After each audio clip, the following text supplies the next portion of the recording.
Vuelvo a derivar eso.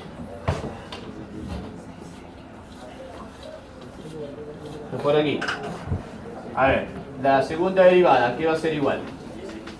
Ya, sería la derivada de esto menos la derivada de este otro menos la derivada de uno. Paso a paso, ¿no? Para que se entienda. Entonces la segunda derivada, ¿qué va a ser igual? Sale 3 y queda derivada de x al cuadrado. ¿Sí o no? Sí. Pero la derivada de x al cuadrado es 2x. Por ese 3, 6x. Menos, sale el 2, queda la derivada de x, y la derivada de x es 1. ¿No? Una queda 2. Y la derivada de 1 es 0. Entonces, la segunda derivada quedaría de esa forma. ¿Estamos? Bien. ¿Hasta ahí todo bien? Una vez hallado la segunda derivada, ¿ahora qué haces? Evalúa la segunda derivada en menos 1/3 y en 1. Entonces, ¿qué hago aquí? A ver, rapidito. Atención. Mira lo que voy a hacer. Evaluando en... Primero en menos 1/3. A ver, ¿cuándo equivale a menos 1/3? Segunda derivada evaluada en menos 1/3. Sería 6 por menos 1/3 menos 2. ¿Cuánto sale? Menos 4. Cuando sale menor que 0, cuando sale negativo, quiere decir que en menos 1/3, o sea, aquí, ahí, muchachos, ocurre lo contrario, el máximo. El máximo relativo. ¿Ok? Y cuando lo evalúas en 1, o sea, f, segunda derivada de f en 1, que sería 6 por 1 menos 2, o sea 4, ¿sí? El 4 es positivo. Cuando es positivo, ahí ocurre lo contrario, el mínimo. Entonces en 1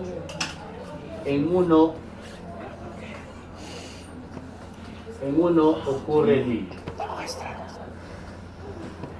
Aquí el mínimo relativo. No. No va a ocurrir eso. Tiene que ser uno positivo y uno negativo. Siempre. Claro. Si es que la gráfica... ¿Qué hubiese pasado, por ejemplo? Mira, si volvemos aquí, a esta cuadrática.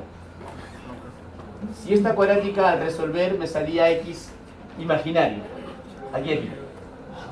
No aquí, sino ahí. Si me salía el x imaginario, quiere decir que no hay máximo ni mínimo relativo. No hay. Pero en ese caso la gráfica no tendría ni subida ni bajada. No. Más o menos la gráfica sería así. ¿No? Aquí sería el punto de corte 2. Sube la gráfica, de pronto su concavidad cambia. O sea, no hay subida y bajada, ¿no? Así. ¿Está bien? Eso hubiese ocurrido si es que el x me salía aquí imaginario. Pero como sale valor para x, quiere decir que si hay subida y luego bajada. Y luego vuelvo a subir. ¿Ok? Bien, entonces aquí ocurre el mínimo relativo y ahí el máximo relativo. Ahora, con eso ya más o menos, atención, podríamos decir ya cómo es la gráfica. Pero antes, quiero hallar el punto de inflexión. El punto de inflexión, digo acá, hallando el punto de inflexión. El punto de inflexión, muchacho, se obtiene igualando a 0, pero ya no la primera, sino la segunda derivada. Porque la primera ya la hemos evaluado por acá, ¿no? Ahora la segunda derivada, tú lo igualas a 0. ¿Quién es la segunda derivada? Aquí está. 6x menos 2 igual a 0, ¿cuánto vale x? 1/3. ¿Qué significa que haya salido 1/3? Significa que ahí aquí ocurre el punto de inflexión. Aquí ocurre el punto de inflexión. ¿Y qué cosa es el punto de inflexión? El punto de inflexión es esto, mira. ¿Qué valor salió? Un tercio, ¿no? Quiere decir que en un tercio, cuando x es un tercio, ¿qué va a pasar? La gráfica de cóncava hacia abajo pasa a ser cóncava hacia arriba. O al revés, ¿no? De cóncava hacia arriba, ¿no? Pasa a ser cóncava hacia... O sea, es el punto donde la concavidad cambia. ¿Ya? El punto de inflexión se lo conoce como el punto donde cambia la concavidad. ¿Ya? Y eso va a ocurrir ¿dónde? En un tercio. ¿Ya? Con eso, con toda esa información, ya podríamos decir que la gráfica es así, mira. Atención. Con esa información podríamos decir lo siguiente.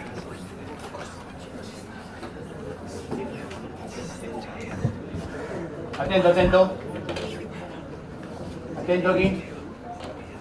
A ver, ayúdame por aquí, ¿ah? Vamos a graficar. Vamos a graficar. A ver, vamos a suponer...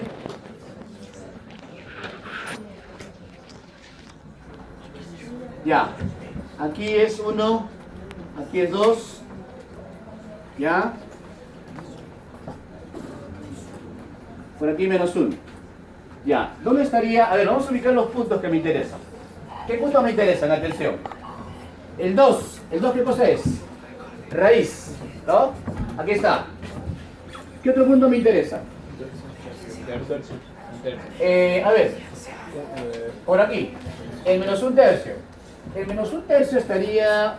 Si aquí está el eje Y y este es el eje X, entonces el menos 1 tercio estaría por aquí. Menos 1 tercio. Más o menos por ahí. ¿No? Menos 1 tercio. Por ahí. ¿Qué más? ¿Qué otro punto necesito?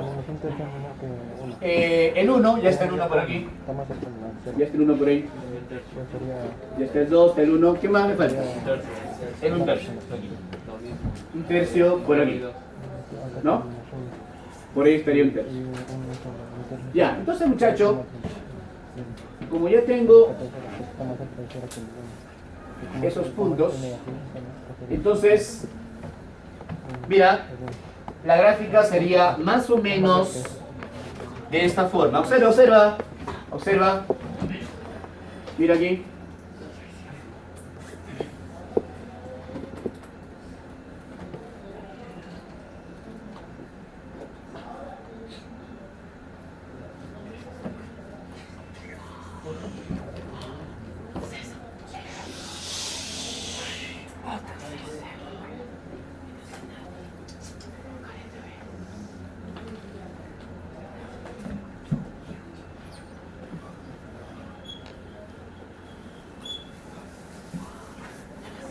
Más o menos así va a ser la gráfica.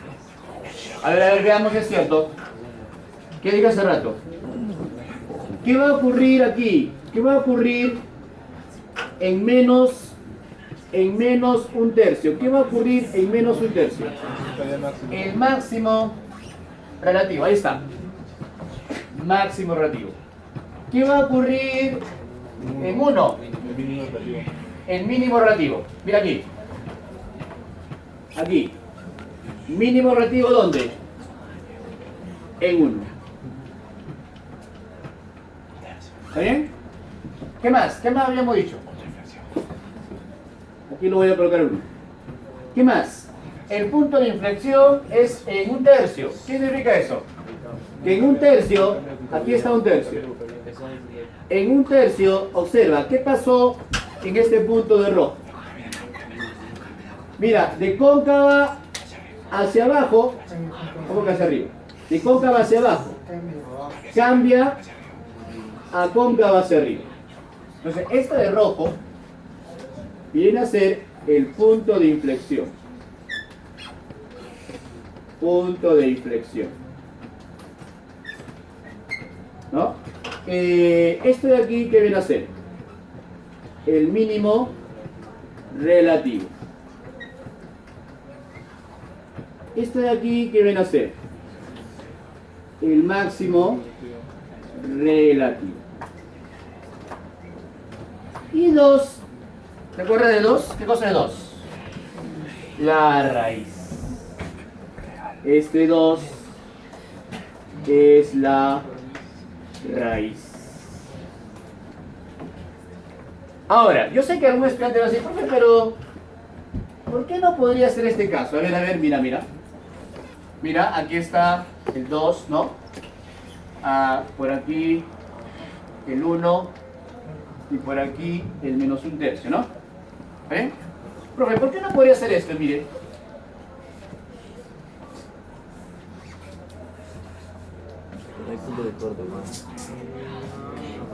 Aquí está el 1 y aquí está el menos 1. Profe, en 1, usted me dijo que en 1 iba a ser el mínimo relativo, ¿no?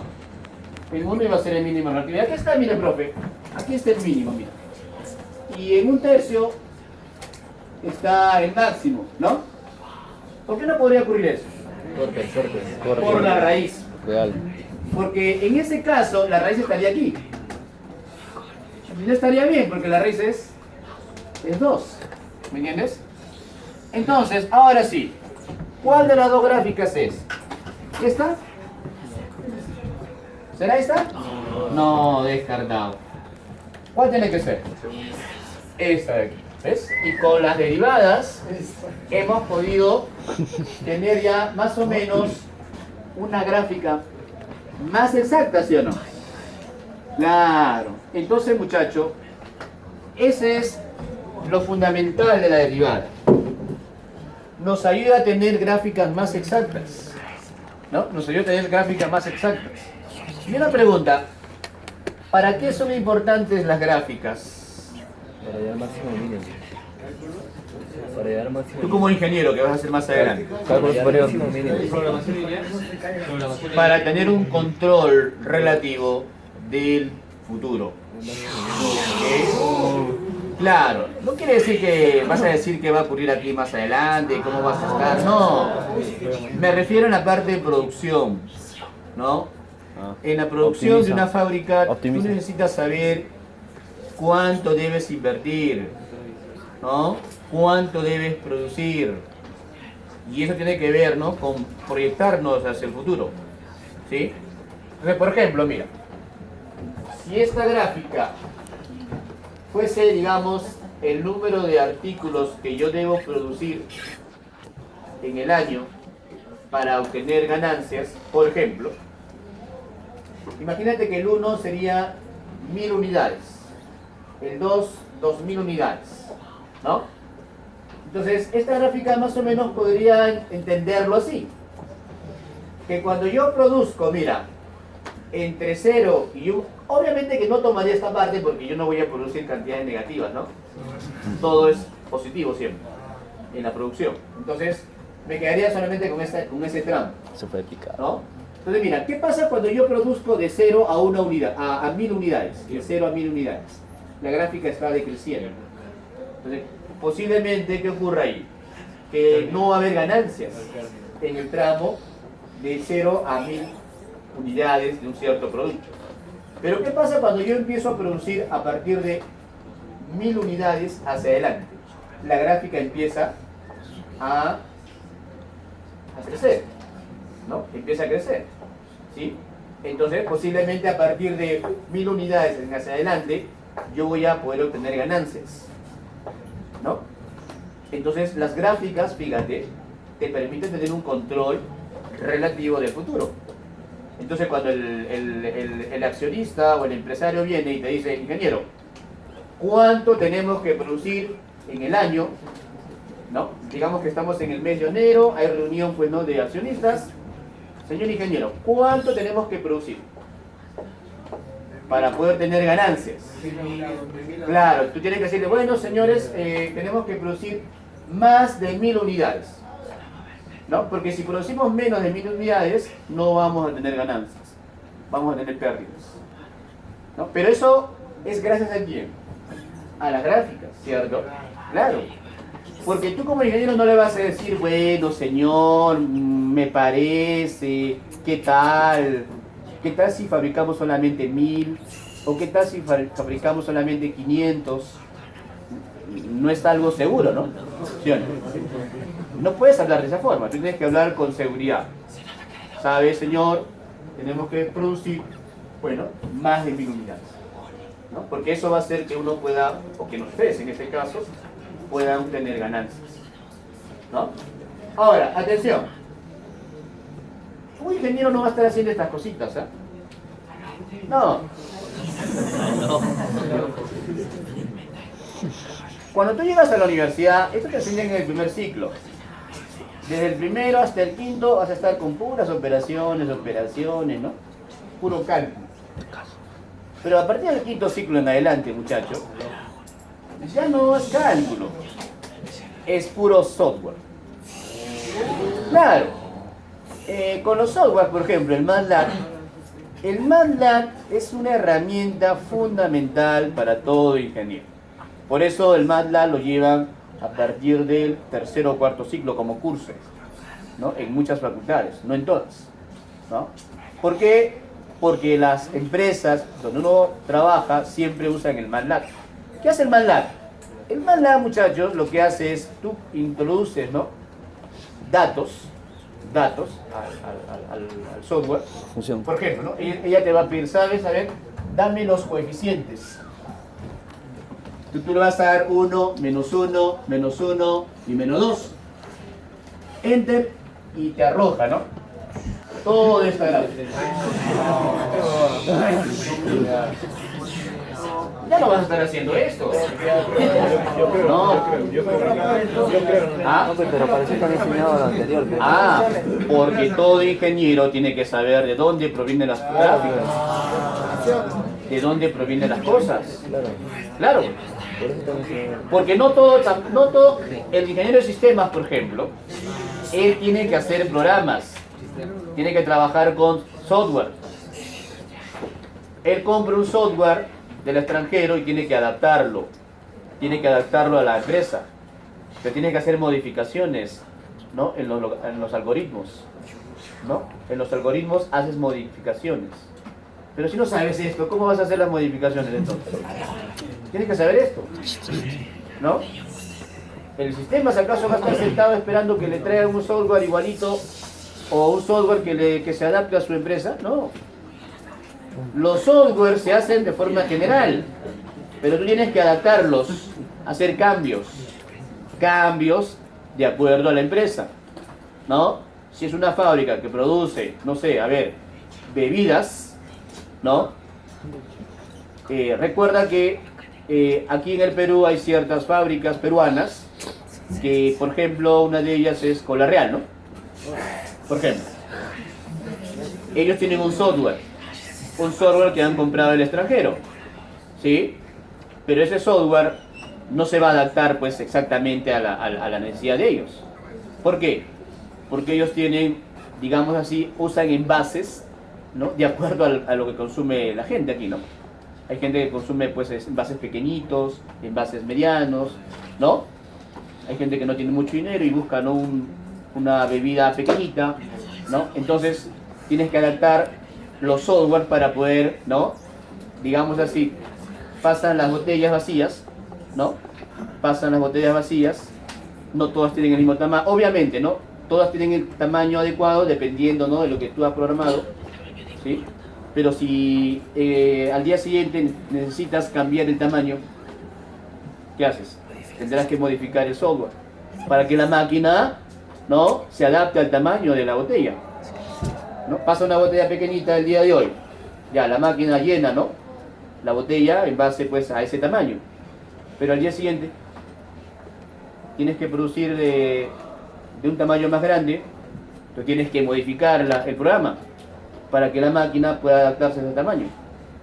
Entonces tú tienes que modificar los software, ¿no? Y para modificar los software tienes que saber esto, pues si no, ¿cómo lo haces? ¿No? Por eso se enseña esto en los primeros ciclos. Ya a partir del quinto ciclo en adelante ya se trabaja con software. ¿no? Y el MATLAB es uno de ellos.